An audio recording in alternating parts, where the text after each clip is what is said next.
Hey folks, Dennis here with Las Vegas Worm Farm and the Living Soil community, and it's time for our worm topic of the week. This week, we're kind of going to roll a bunch of things together, and what we're going to be putting together here is we're going to put together the compost, we're going to put together the worms, we're going to put together the plants, we're going to put together the biology and the entire system for you today, so that we can create a system that can kind of work without you for the most part, right?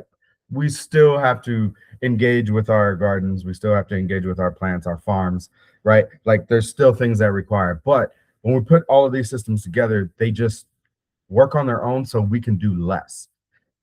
So let's kind of talk about compost, right? We always talk about compost. It's usually the first thing that I go to when we're talking about a new system, whether we're transitioning from a traditional growing system into a living soil system, or whether we're transforming an existing system and just tweaking it to make it better, right? We're always going to look at compost first. It's the foundation, it's the building block. It helps establish a home for everybody else, right? And it doesn't matter if you have sandy soils or clay soil, doesn't matter. That organic material is going to be the foundation that sets everything in motion. Without that, you're left with the typical sand, silt, and clay particles, right? And while there are nutrients there, right, there's very little that we can do using what Mother Nature provides us to be able to strip those nutrients out of there and feed the plant without the organic material. So the compost has to be put in there. It absolutely has to. It creates pore space. It's a food source. It allows oxygen to infiltrate into the soil. It does so many things. Once we have that set up, then you can start compounding and building things on top of it. But the foundation has to be built on compost. Now, we use what we can have, what's at our disposal, right? Like, it is what it is. We don't all live next to a compost facility. We don't all live next to a really good compost facility. Some of us don't even live anywhere near a compost facility. So whatever we can get our hands on, whether you make it in your backyard, whether you buy it from the stores, right, the big box stores, or whether you can purchase some crafted compost that is created by a very, very good composter that's paying attention to the biology and all the inputs that are going in there. We have to start somewhere. So it doesn't matter where you're at, but you have to use that organic material. Again, we got to start with where you're at, and then we can work from there. Of course, if you want to get, if you have access to the absolute best product, the best stuff, right? Let's say there's a compost maker that makes small batches and they're phenomenal. The biology is in there. It's amazing. That's great. And that'll get you a jump start, and it'll start that system off way better than if you were using something, you know, from the big box store. But even still, if you had homemade compost, that is going to get things going a lot more quickly, or get things established faster than anything from the box store. And remember, the box store, it's bagged up in a sealed bag, no oxygen, usually no water, and that means that you don't have any life in there. So getting good compost sets the foundation for everything. Once we have that compost in there, right, and we've incorporated it into the soil, whether you're top dressing or you're adding it into the soil, that's up to you. And it really comes down to your specific situation. So I can't say that a no-till system is going to work for everybody, because it won't. And sometimes a till system is probably not the best solution for everybody. So when I say incorporate it into your soil, I'm just saying, I'm referring to just using compost, right? We got to get it in there. Once you get it in there, then we can start looking at and talking about the other things, right? And those other things are getting those microbes in there. Again, how you apply compost is up to you, whether you top dress it or you till it in or you broad fork it, right? Or you strip till, whatever your methods are. If you're going to disc it and, you know, incorporate it that way, we got to get it in there somehow. Sometimes depends on your situation, but you have to use it either way. Oh yeah. And if you like this type of information, do me a favor, give it a like, give it a share, or you can always join our community in the description below. But for right now, let's get back to it. Again, adding that organic material is going to be extremely important, because it paves the way for everything else, right? It really does. Now, how do we get the biology in there? Well, we have a direct and indirect way to do that, right? We can add worms into that system, but if you're talking about acres, right, or even half an acre, or even probably 1,000 square feet, worms can get quite expensive if we're trying to utilize it at that scale, right? So maybe worms aren't the best way to go about it. So maybe we go indirectly by adding worm castings, right? But we have to get the biology in there. And whether you use worms or worm casting really depends on your specific situation, right? We're going to do this. I'm wearing a perfect shirt today, I think, the 6'7" shirt, right? We're going to sit here in the middle ground and we're going to be like, well, it depends, right? So it depends, right? If you want a system from the get-go that's just self-sustaining, it does its own thing, then maybe worms are the way to go, because you'll never have to add worm castings or biology to that soil again, as long as you keep it, as long as you keep that system alive. Now, if you're on the other side of things, and maybe you are, strip tilling, or you're doing a lot of broad forking, maybe you don't want to disturb the worms, and maybe you prefer to use worm castings, and worm castings is the way to go. Maybe you're a seed starter, right? And you start a lot of seeds, and you sell plants and stuff. Well, then you probably don't want to use worms. You probably want to use worm castings. So everybody's situation is going to be different, right? Transplanting with worm castings is super simple, right? While having the worms in the ground is also very easy. But we have to know we have to understand that the worms are there, and then at that point they become livestock, and we have to treat them as such, right? Which means that if we have livestock in the soil, just like the microbes, we're going to have to make sure there's air, water, and food to keep those guys alive, so that they can produce the worm castings that we need for our plants, which in turn it's basically the biology, right? So your situation is going to be kind of dictate whether you're going to use real worms or worm castings. Now, you could do both, right? You could get a little bit of worms, and then you could add worm castings to get the system going, and then hopefully those worms will take over and multiply. Worms are kind of those cool creatures. They will only really multiply based upon space availability and food availability. So if there's not enough space, guess what? They're not going to reproduce. If there's not enough food, they're not going to reproduce. They're self-regulating or self-limiting, which is kind of cool, because you don't have to worry about them at that point overpopulating an area. Now, there are instances where people have overpopulated a bed, but that is because they started off with too many worms. If you start off with too many worms, the worms kind of have to die off, or like disappear, or get eaten by predators before they get into before they equalize with everything around them, right? So never want to start out with too many. You always want to start out with the right amount. And if you're wondering what that is, Dr. Clive Edwards, he's a worm ecologist, and he said somewhere between 100 to 300 worms per square meter, right? Yeah, I don't deal with meters because I'm in America, so I deal with yards. So I just round that up to yards, and I kind of stick around the 200 number, right? 200 per square yard. If you're like, hey, Dennis, that's too complicated for me, what does that really work out to? It really works out to, if you take your hand and you go into the soil and you grab a handful of soil, you should have about one worm in there. If you've got two, then you're good, right? But if you got one, you're good. If you don't have any worms in a couple of handfuls that you grab, then you need more worms.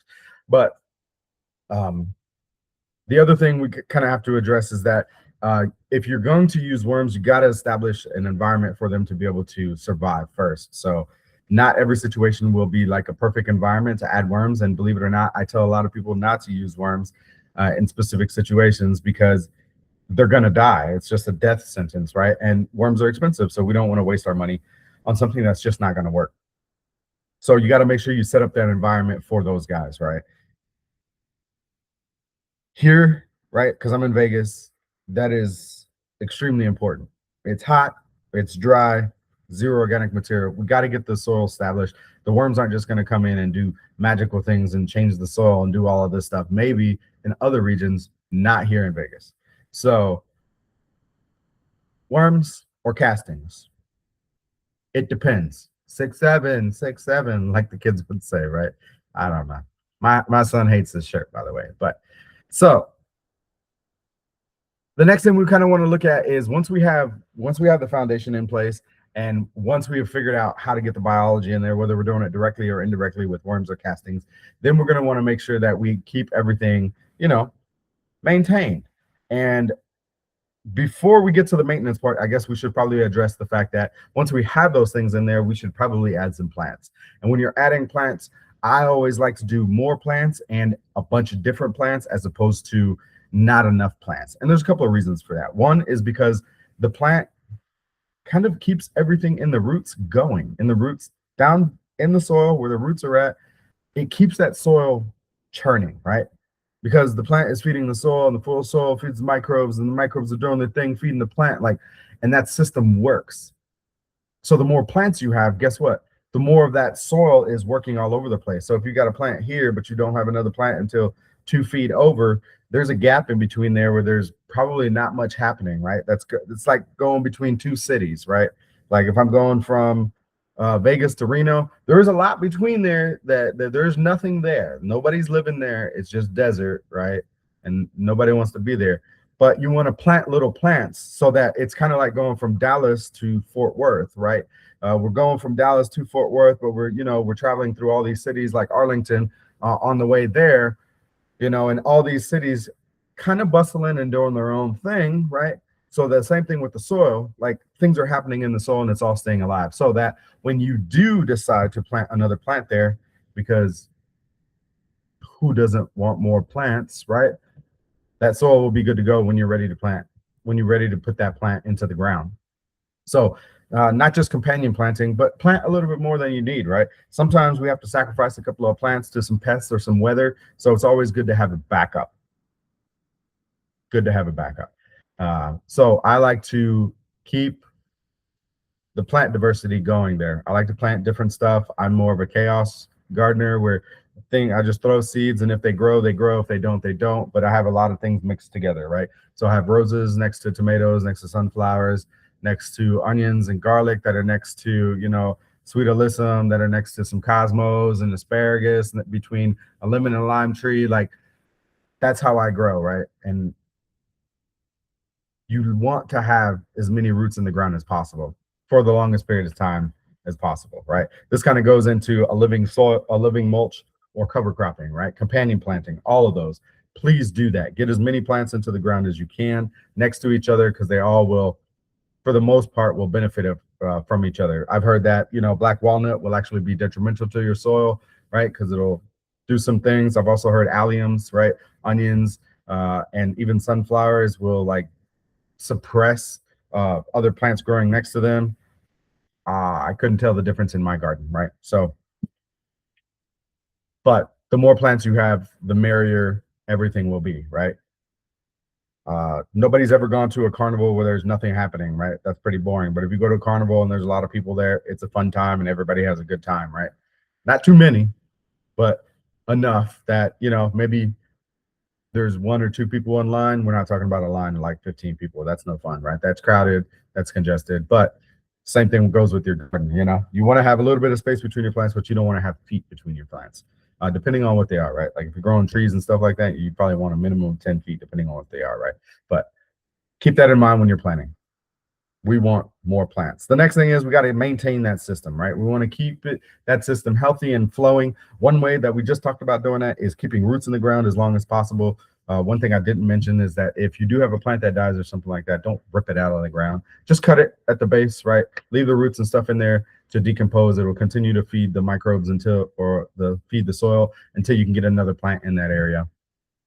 And then do what you need to do, right? Sometimes we got to get rid of that stump and those roots that are there. Sometimes we can plant right next to it, right?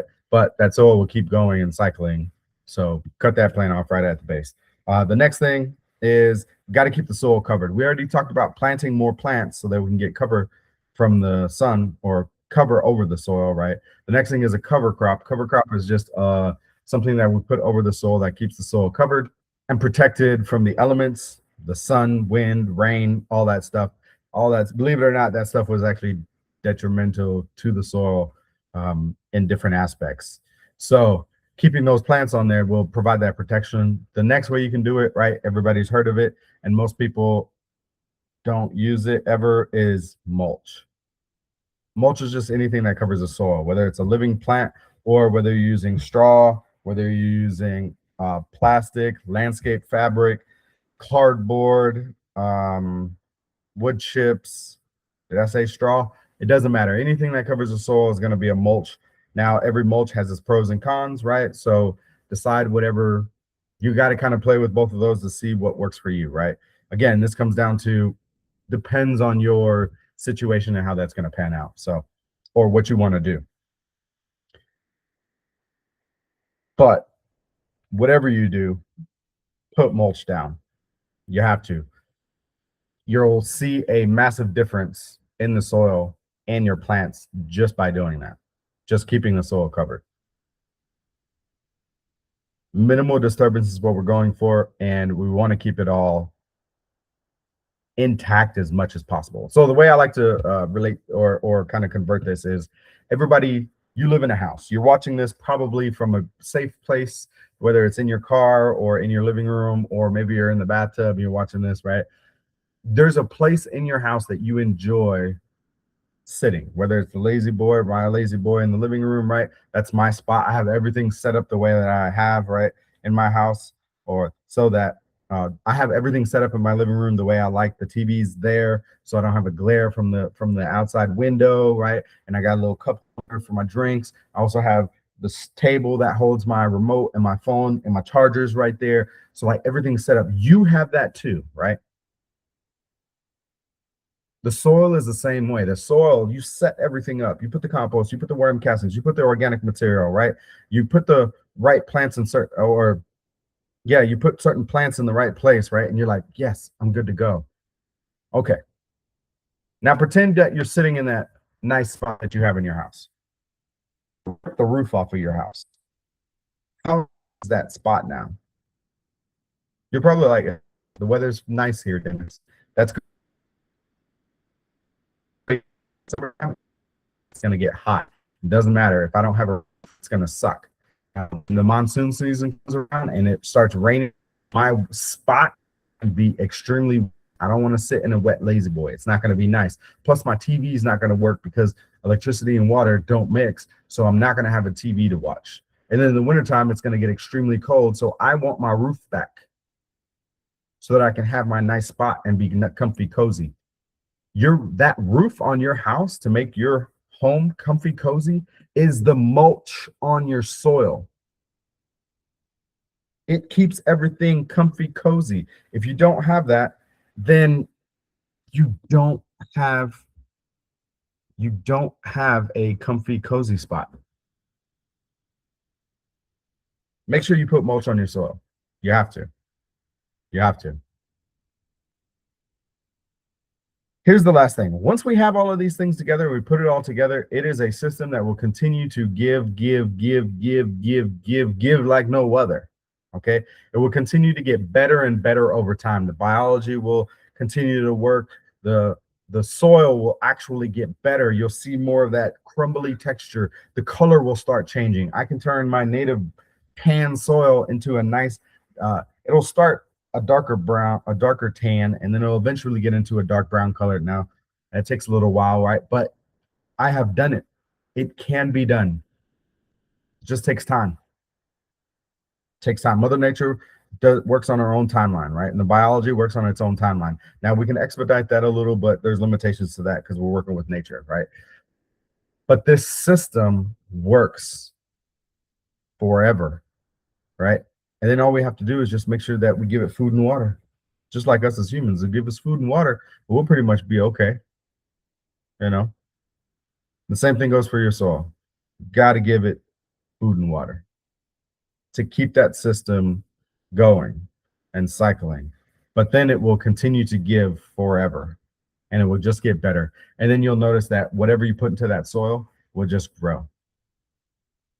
You won't have to add anything to it. It'll just grow. That's the power of a living soil. And that's how using all of these tools together will get you there. Well, that's it for this week. Hopefully you guys like that. Thanks for watching, and we'll see y'all next week.